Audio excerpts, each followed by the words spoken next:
Hi, Sophia. How are you? Good, how are you? I'm pretty good. We meet again. We recently caught up at a Blavity house party, which, by the way, I loved your set. Okay. Thank you. You did such a good job. The crowd really was like moving with you. So yeah, you did a great job. That was my first time ever seeing you, so I was very Yeah, thank you. impressed. Tell me what it's like from your perspective, how it feels to be a young DJ prodigy? Or would you even consider yourself like a prodigy? Because I feel like technically I would consider you one, but I don't know. It's subjective. I would consider myself one because there's not many of us, like in general, like especially young female DJs, let alone female DJs at all. Mhm. So being one is it definitely has a lot of like somewhat pressure because you're being a trendsetter, you're being a leader. I do like it a lot because I get to be in this space where no one else has touched and where no one else has stepped foot in. So Mhm. with a lot of different brands, it's like their first time dealing with someone like this. So it's cool to be that like first person and experience it. But I really enjoy it because it's always leading to something new. It's never a stereotype of what you're gonna get. It's always Mhm. something different and something new gonna happen every single time I perform. Yeah. And I know you've said before that, it's not a lot of specifically, well, it's definitely not a lot of young DJs, but it's also not a lot of Black female DJs. So how does it feel to kind of be like sort of a pioneer in your own right? It feels really good because it's helping Black women, and there's a minority of us in general. And then a really big minority with us with DJing and being a female DJ and being Black. So I feel like that's like double minority. Yeah. So it's definitely hard, especially with brands and corporates and stuff like that.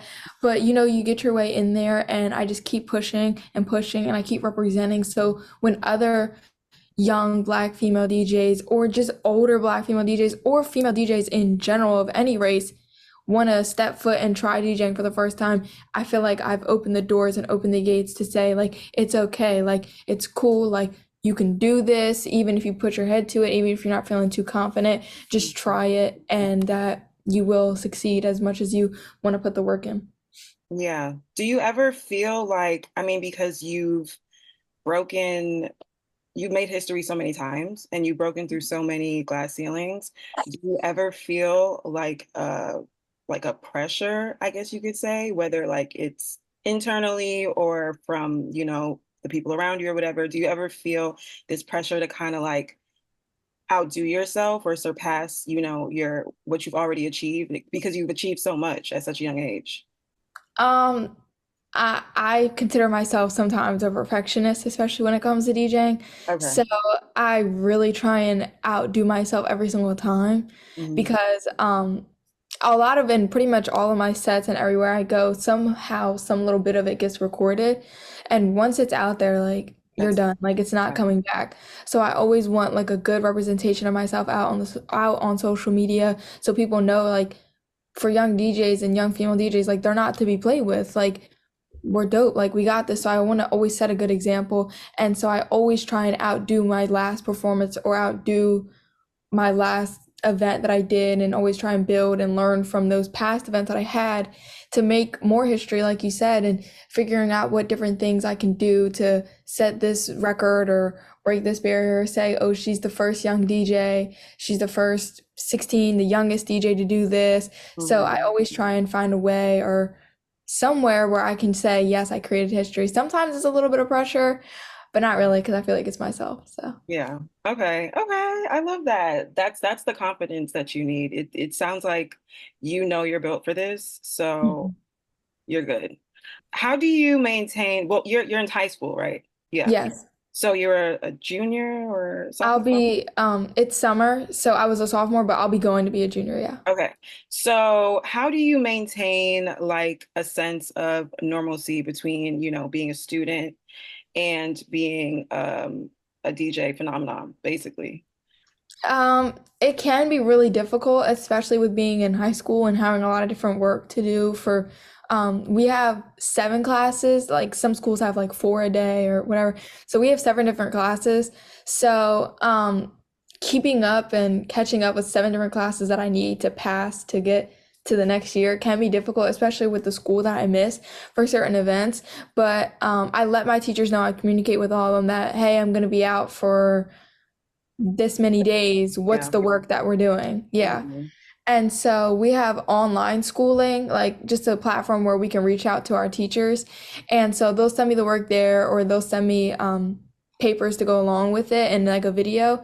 And then if not, if it's like a test or something, I typically just make it up like the day that I get back, or I do it early so that I'm ahead. I don't really like to like miss all my schoolwork and get behind because then it's really hard to catch back Catch up. up. Yeah. Yeah.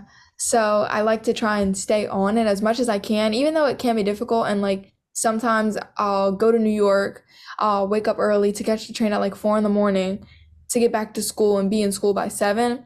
So Mm. sometimes it's like, okay, I don't even feel like doing anything that day. So Yeah. it's hard to catch up like those days because I'm tired. I don't really feel like being there. Of course. Um, but I do catch up because I know like if I don't, then it's like, okay. Yeah. But my teachers help me, my classmates help me with social media as well. They send me a text and be like, hey, we did this in class and this is what you got to do for Okay. it. So yeah. Okay. Okay, so you built like a nice little community. I was gonna ask, like, so how do your friends feel about you, traveling, basically traveling the world and doing what you love? Like, are you like really popular in school, or I don't know, is everybody like asking you for pictures or asking you like, where are you going this weekend or who are you playing for this weekend? Like, is it like that, or is that everybody just kind of cool about it? So I try and keep my two lives separate actually in Okay. school. So I mean, of course, everybody's like, hey, like nobody even says Sophia. I feel like typically they're just like, hey, DJ, but it's like Oh, that. okay. So, um, so they'll say that. I feel like they don't really ask for pictures, but um I typically just try and keep it like a low profile, like I just Yeah. but because I mean I'll take attention, but like I don't want it on me at all times, like Yeah. especially in school. Hmm. So I mean my friends are super cool about it. I mean sometimes they're like, okay, we're not gonna hang out this weekend, are we gonna hang out next weekend? And then I'm like, okay, no, we're not. Yeah. Um so it's easier with summer now because it's like we can do stuff during the day and Yes, of during the course. week. Yeah. But no, they're super supportive of it and they're like, "Oh, that's super cool that you did this." And then sometimes I tell them like about it before it like the social media post comes out and they're Hmm. like, "Oh, that's cool," or something like that. Yeah. Well, I can definitely say you are much more level-headed and organized than I was when I was 15. So you're doing great. Thank you. So when it comes to the music that you play during your sets, how far back in the past do you look for like when you're researching music? So like for example, house music, well, most genres were created obviously, before you even got here. So how far back do you look in the past? Where do you start? Do you get some help from like your dad? I know your dad was also, is very into music as well. So Mhm. how does that work? I get a lot of help from my dad, obviously, as he was born in the generation as like hip hop was really evolving. Mhm. So with me, it's like, okay, I don't know that person, but Yeah, he'll be like, hey, this is who they are. Just like sometimes I even like a picture too, because I gotta put a name to the face. yeah, Um, so he'll be like, this is this person, they made this song, and that song. But whole time, like I won't know the artist, but I'll be like, yo, I've heard that song before, or I've heard the hmm melody of it. hmm So he helps me with like the farther back in time music and like different genres of it, like older reggae or like go-go music, especially with like you not being from an area like where I'm on the East Coast. Well, there's a whole different genre of music down there down in the South that yeah, like I don't listen to because hmm I'm not from there. So it's hard sometimes to figure out that type of music. But with being a DJ and having different friends down in those areas, I learn it. And of course, doing my research and like just with everything, basically, my dad helps me with a lot of it. And it really started when I was younger. He used to DJ. Oh, So he had already like folders of older songs and he would name them like 80s music, 80s, 90s music. So I would just go through them and hmm just listen to them all and like DJ them all together. And then I had to do like a lot, I've had to do like old school parties and stuff like that. So when it's time for me to do those, I definitely do my research. But now it's just I just know the music because I've been DJing for so long. I still learn stuff and like older music like every day. Like when I go in there, sometimes I'll find a song. It's like, oh, I've never heard that before. Yeah, But yeah, my dad definitely helps a lot out with a lot of it. And then obviously my mom helps out too because she'll be like, hey, you didn't play this song or something like that. yeah. So my parents help out with a lot of different music that I do. Who's like, okay, so who are you listening to right now? Like, who do you have on repeat right now? Glorilla. Really? Yeah. Yeah, Glow. Yeah, yeah, exactly. Okay, okay. So how do you, I know personally, when I'm like actively researching music or looking for new artists, I tend to become very overwhelmed with just all like the genres and eras that are out there. Do you ever feel yourself like becoming overwhelmed with having to have a good knowledge of music and its different eras?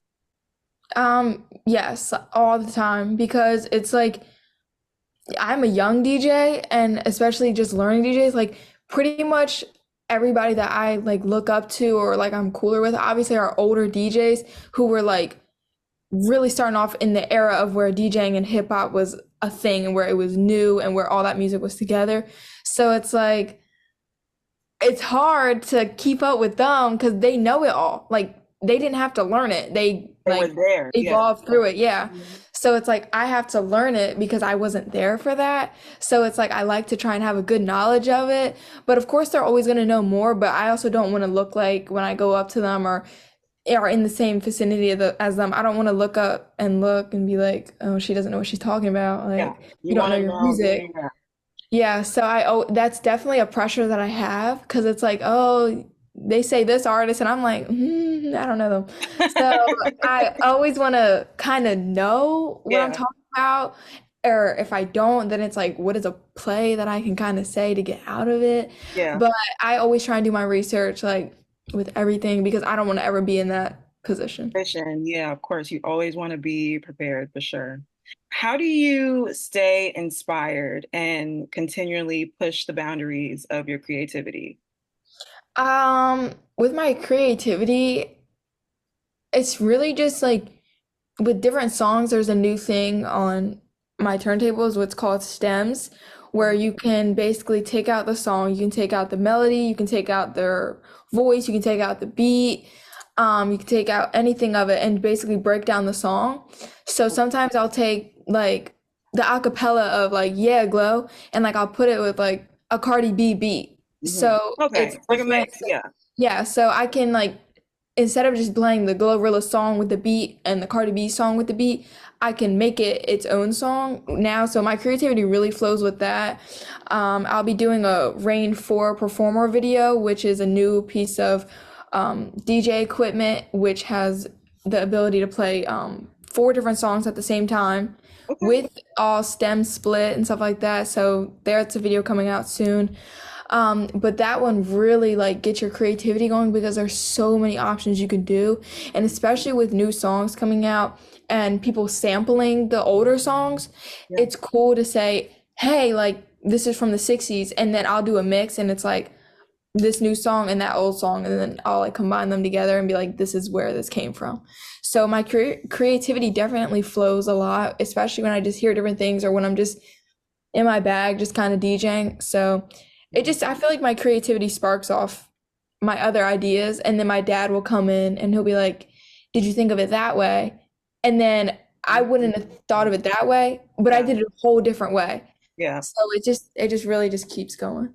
Do you have any DJ icks?